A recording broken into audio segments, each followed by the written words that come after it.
जंगल वाले रास्ते से लौटते वक्त रवि जैसे ही उस बरगद के पेड़ के करीब पहुंचा तो उसे कुछ ऐसा देखा जिससे उसकी रूह कांप गई। उसने देखा उसका भाई सोनू सफेद कुर्ते पैजामे पहने उसकी ओर बढ़ रहा है। वो उससे कुछ दूर आकर रुका और रवि से रोते हुए बोला, भैया मुझे यहाँ से ले चलो, ये लोग मुझे बहुत सताते हैं। रवि ने थोड़ा ध्यान से देखा तो उसकी आंखें नहीं, रवि की सांसें रुक गई। सोनू को देख के ऐसा लगा मानो उसकी दफनाई हुई लाश में जान आ गई।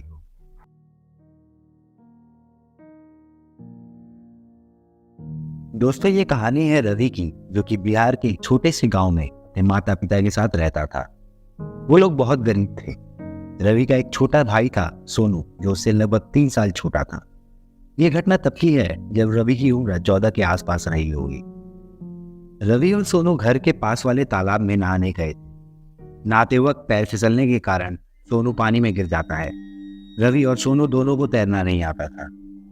अब रवि ने डर के मारे शोर मचाना शुरू किया, पर मदद के लिए जब तक कोई वहां आता तब तक सोनू डूबने की वजह से मर चुका था। धीरे धीरे गांव के लोग इकट्ठा हुए और सोनू की लाश को तालाब से बाहर निकाला गया। गांव का नियम था कि अगर 12 की उम्र के नीचे किसी बच्चे की अचानक मौत हो जाती है तो उसे दफना दिया जाता था। अंतिम संस्कार के बाद सोनू की लाश को जंगल वाले रास्ते में एक बड़े बरगद के पेड़ के पास गाड़ दिया गया। रवि बहुत अकेला हो चुका था। आखिर उसने अपने प्यारे दोस्त जैसे एक भाई को खो दिया था। वो अक्सर गुमसुम सा अपने दरवाजे पर बैठा रहता था, मानो किसी का इंतजार कर रहा हो। उसके माता पिता उसकी हालत देख और दुखी हो जाते। एक दिन दोपहर 3 बजे के आसपास रवि की मम्मी ने उसे कुछ पैसे देकर पास वाले गांव में अपनी बहन के पास जाने को कहा। दूसरे गांव जाने के 2 रास्ते थे, एक मेन रोड से होता हुआ और दूसरा जंगल के रास्ते। मेन रोड से जाने में जहाँ 1 घंटा लगता तो वहीं जंगल वाले रास्ते से आधा घंटा ही लगता था। रवि मेन रोड वाले रास्ते से दूसरे गांव पहुंचा। वहां उसने अपनी मौसी को पैसे दिए और अपनी मौसी की ही 1 साल की एक बेटी के साथ खेलने लगा। खेलते खेलते शाम के 6 कब बज गए उसे पता ही नहीं चला। जब वो अपने घर के लिए निकलने लगा तो उसकी मौसी ने उसे रोका। तुम थोड़ी देर और रुक जाते तो तुम्हारे मौसा जी तुम्हें घर छोड़ देते। कोई बात नहीं मौसी, मुझे ऐसे अकेले आने जाने की आदत है। ये कहकर रवि मौसी के घर से निकल जाता है। रवि ने सोचा, रात तो बहुत हो गई है, मेन रोड से जाऊंगा तो बहुत देर हो जाएगी। इसके बाद वो जंगल वाले रास्ते को चुनकर उसी ओर बढ़ जाता है। जंगल वाले रास्ते से लौटते वक्त रवि जैसे ही उस बरगद के पेड़ के करीब पहुंचा तो उसे कुछ ऐसा देखा जिससे उसकी रूह कांप गई। उसने देखा उसका भाई सोनू सफेद कुर्ते पैजामे पहने उसकी ओर बढ़ रहा है।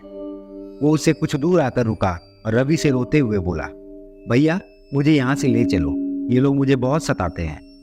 रवि ने थोड़ा ध्यान से देखा तो उसकी आंखें नहीं थी, रवि की सांसें रुक गई। सोनू को देख के ऐसा लगा मानो उसकी दफनाई हुई लाश में जान आ गई। रवि सहमा हुआ तो जरूर था, लेकिन उसके अंदर के बड़े भाई से अपने छोटे भाई का रोना देखा नहीं गया। उसने हकलाते हुए पूछा, सोनू कौन तुझे सताता है, बोल, आज उसकी खैर नहीं है।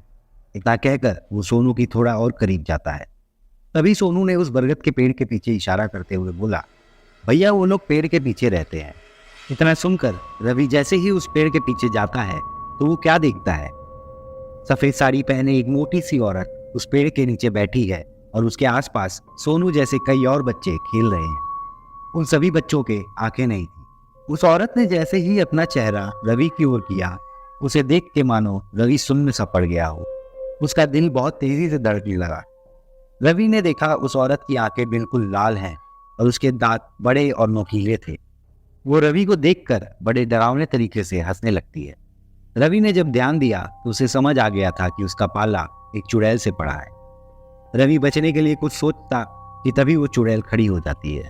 उसके पैर उल्टे थे। उसके पीछे बहुत से बच्चे खड़े थे और सभी रवि को घूर रहे थे। रवि की हालत ऐसी थी कि अगर उसे काटो तो उसमें खून नहीं। रवि उसे देख इतना घबरा गया कि वो बेहोश हो गया। अगले दिन सुबह सुबह रवि के पिता और गांव के कुछ लोग रवि को ढूंढते हुए उस बरगद के पेड़ के पास पहुंचे। पेड़ के पास उन्होंने देखा रवि बेहोश पड़ा है और उसकी आंखों में छोटे मोटे कई सारे कीड़े मकोड़े लगे हुए थे। एक गांव वाला उसे देखते ही बोला, लगता है आंख खाने वाली चुड़ैल ने रवि की भी आंखें खा ली है। रवि अब देख नहीं सकता था और उसकी आंखों के जख्म आज तक नहीं भर पाए हैं। अब रवि समझ चुका था कि सोनू जब उसके पास आया तो उसकी आंखें क्यों नहीं थी। दोस्तों ये कहानी मेरे एक दोस्त के गांव की सच्ची घटना है और आज भी उस गांव में आंख खाने वाली चुड़ैल के डर से अंधेरे के बाद उस जंगल की ओर कोई नहीं जाता। दोस्तों कहानी अच्छी लगी हो तो वीडियो को लाइक करें और चैनल को सब्सक्राइब करें। मिलते हैं अगले वीडियो में एक और दिल दहला देने वाली खौफनाक कहानी के साथ। हर हर महादेव। जय